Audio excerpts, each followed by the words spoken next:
Hey, peace and good morning, everybody. Hey, Wanda. The other day, Ken asked me to riff on silence, and I thought I'd talk about that today, but I want to talk about it in opposition to some other kind of meditation. And so, as it happens, serendipitously, as I was thinking about this morning early, I read an article from Psychology Today called Why Meditation Doesn't Work for Everyone. And this author, this writer, points out four reasons. And he says, intense anxiety. Anxiety can turn your inner world into chaos filled with intrusive thoughts, obsessive thinking, rumination, or paranoia. Turning your attention inward could spike an increase in dread and discomfort. Two, ongoing depression. People struggling with depression tend to isolate themselves and withdraw from the world and spend too much time alone. Meditation could fuel further reclusiveness. Three, trauma. Trauma can cause disassociation and panic attacks. When trauma is triggered, the mind tends to fragment, and trying to quiet your thoughts can feel like an insurmountable challenge. We've been there a lot. Not to the, well, yes.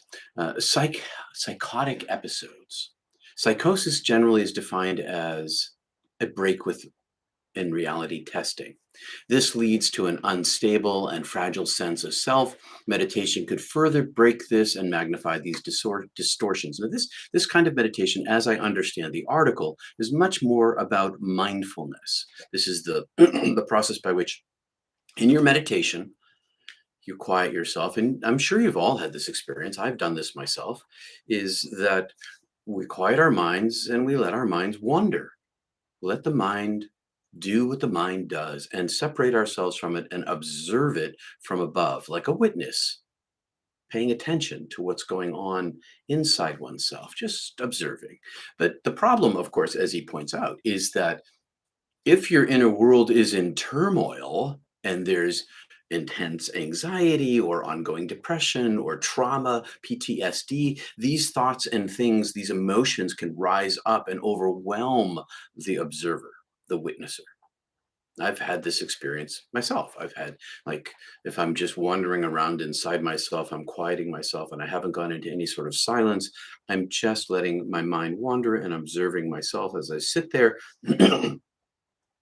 All sorts of crazy stuff can happen, rise up inside me. Heck, just the other day during Monday morning meditation, when this was happening, before I reached the place of silence, I suddenly found my mind wandering, and I was observing my mind wandering, and I realized that I made a mistake on Saturday. I made a mistake on Saturday, and that rose up inside me, and I guess it had been percolating inside me a little bit.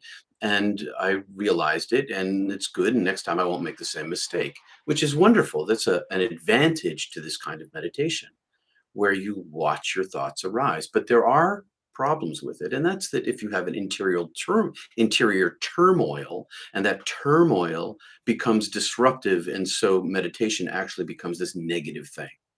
All of that is eliminated in silence.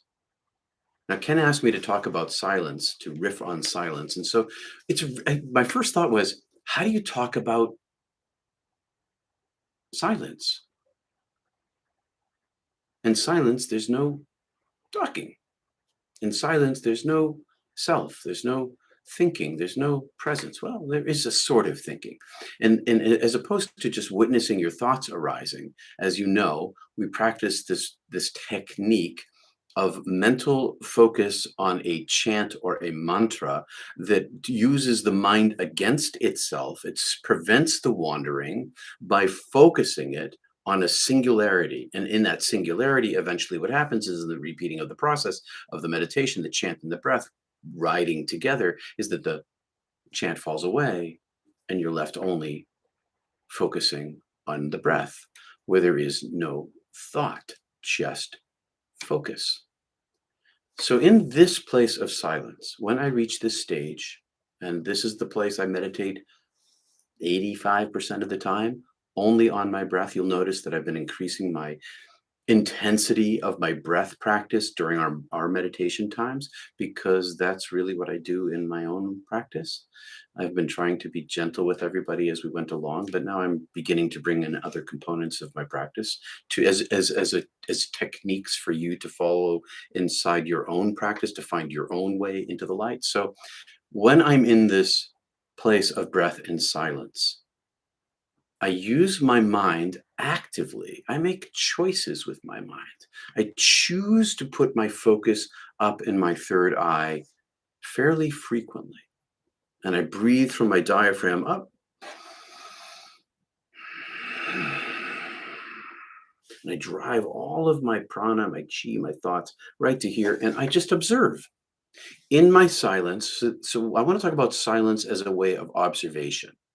There's different aspects to silence.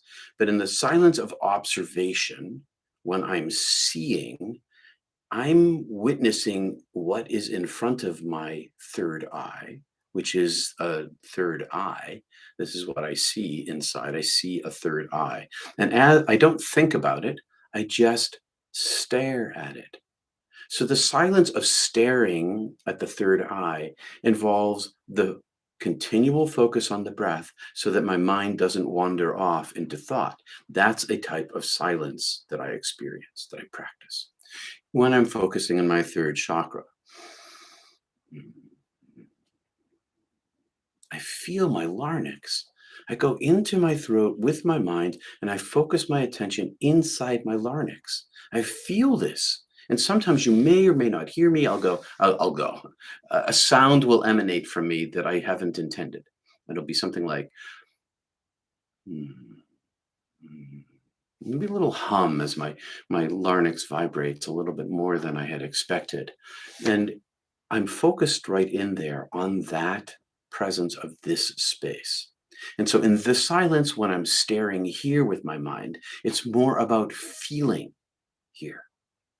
Now, there is another kind of silence that happens in this. And that's the silence that may occur at the top or the bottom of your breath when you hold your breath like this, or I hold my breath.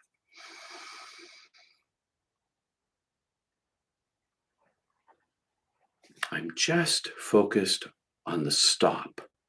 And in the stop, there is an emptiness of self, an emptiness of breath, an emptiness of thought, an emptiness that is silence. Now, this silence has all these different aspects. It all has to do with the quieting of the mind itself. The silence primarily is the cessation of thought. It's the stopping of the monkey mind, the ending of the chatter. And in that way, one never has to worry or confront one's anxieties as they rise up because they don't rise up, or one's depression because it's not present in this place. And the isolation that is true, it's true that meditation is an inward journey and can create this sort of isolation. But mysticism's like that anyway.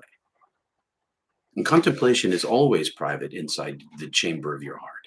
And mysticism is always private. And so there is a sort of reclusiveness to meditation that's what's the word I'm looking for? It's something like always permanent. There's a permanent reclusiveness to the meditation life. But when one leaves oneself behind, when one enters into the silence of the witnessing of the third eye or the feeling of the throat chakra or just this place at the top of the bottom of your breath, these are just examples of silence. In those places, there is no self to have a reclusiveness. There is no self to re-experience the trauma from PTSD. I've had PTSD. I've had it. I have it. It's been bad in my life. I'm sure it's been bad in your life.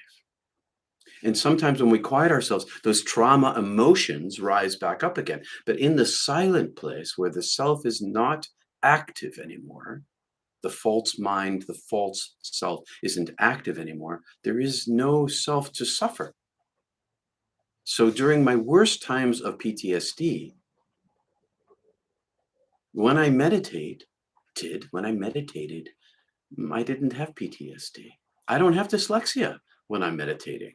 I don't have emotional wounds when I'm meditating. I just have silence of my mind, of my brain. And that silence is the opening. It's the doorway. So it's not just this physiological thing that happens with silence. It's the opening to the presence of the divine itself. Because what stands between me and the divine is me. I'm in my own way. And when I step aside, let thy will be done. When I step aside, I'm in the silence and thy will is done. All right. I hope that helps. Take a look over here before we go on our meditation. Before I forget though, hey Siri, set an alarm for 8:30. Good morning, I'll say. I say hi. Hey, Kristen, Vicky, I found this to be true. I'm still working my way back to that inner peace. I'm always working toward that inner peace, Vicky. It's this constant process, which is why I still meditate. 40 years into it, I'm still meditating because I'm always working my way deeper into the peace, but also back to the peace. Every meditation I start with, my mind wanders until I bring it in to a focused point. And so I'm always working on that. Hey, Kevin over there in Thailand. Wow. Logan, good morning. Am I supposed to focus on the light colors? Yes. If you see colors in front of your third eye, look at them. Don't grab them with your mind. Just watch them like you're sitting at the beach, watching the ocean waves come in, or you're watching the sun go down over the ocean, or wherever you live, you watch the sun go down. You don't grasp at the sun, you look at it. Same thing with the colors. Don't try to understand them. Don't try to give them meaning. Don't try to shape them. Don't try to do anything with them. Just observe them. Yes, absolutely. I do that. That's what I do. Basilia, I have that experience too sometimes in meditation. Therapy has helped me process some of those traumas, anxiety, and depression. Same here. Therapy is a good thing. Through therapy, though therapy isn't for everyone. True. I know God speaks through silence. Logan, yes, it's true. The root of my depression was my facsimile of love was performance based. Yeah, performance conditional. I teach dyslexic learners. They're brilliant. Kate, thanks for saying that. I'm dyslexic for sure. Anyway, so when I stopped comparing my progress with meditations to others, eliminated expectations, which are eliminated. Expectations themselves are eliminated in this place of peace, in this place of silence. And it's little bits. It's not like constant. It can become constant in the meditation. But in most people's practice, it's glimpses, it's moments of this silence. And those moments get bigger and bigger and bigger with further and further practice. But when you're in that place, there's no comparison because there's no self to compare. That only happens on the outside. So I'm glad that you're not doing that anymore and that you're just showing up and practicing. That's it. You show up and you practice and you do your thing. Meditation helps me with depression. Kate, yeah, me too. All right. So before we run out of time here, let's get to our meditation. Thanks for liking and subscribing and all that stuff. I'll do a little breath work with you. Thanks for being here this morning. We're a small and faithful group here. Got my mask to block the light. And people ask me why I wear gloves all the time, half gloves, because my hands, I have damage from my frostbite. And so in the wintertime, I wear half gloves pretty much all the time. All right, so here we go.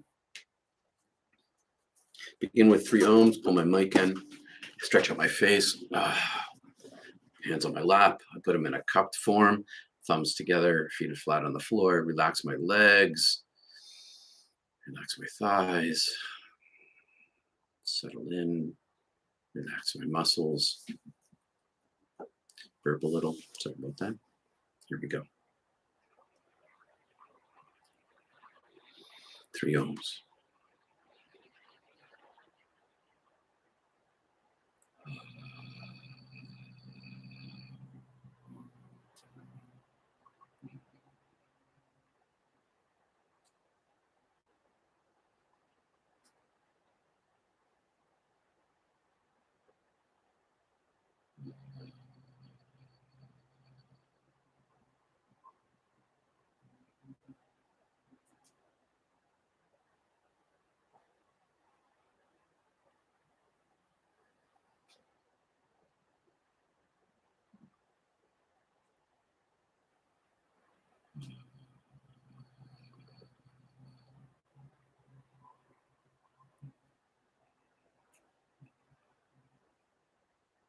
Follow my breath.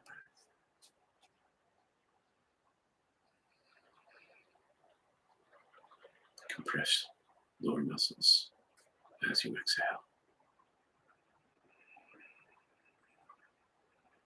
Drive yourself to your third eye, up your spine.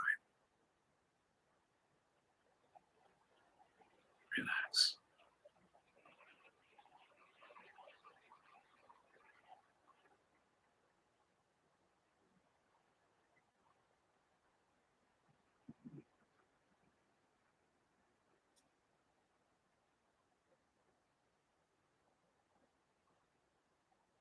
Feel, observe your chakras.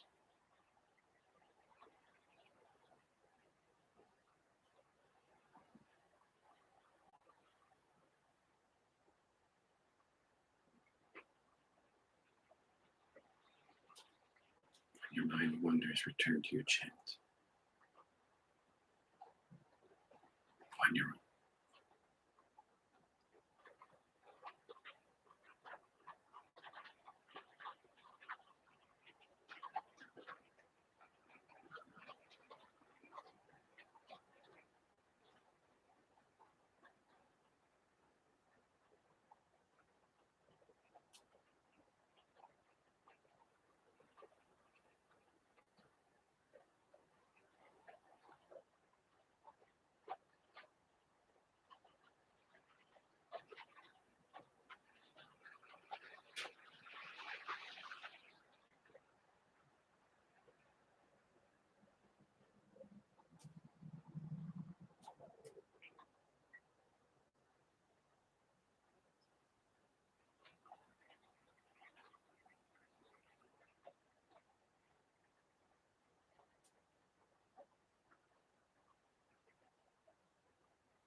Listen to the sound of your breath.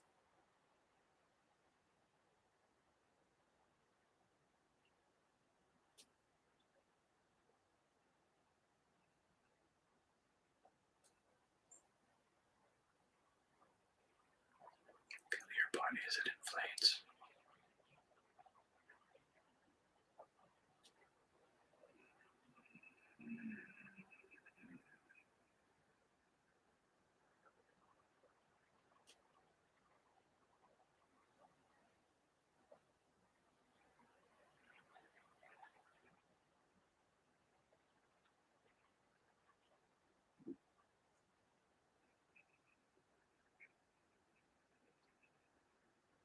Watch the lights in front of your third eye with your eye.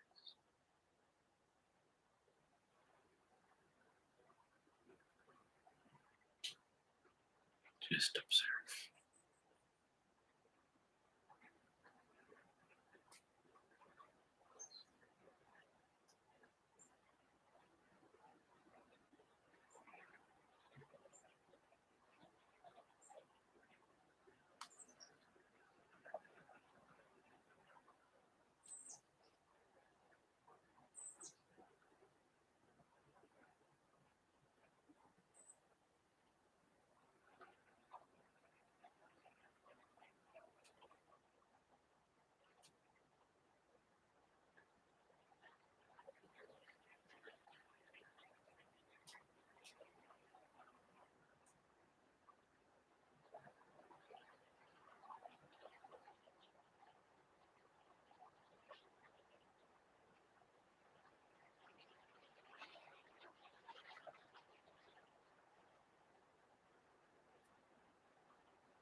everyone. Thanks for being here with me today. See you soon. See you Sunday. Like and subscribe. Namaste. Peace.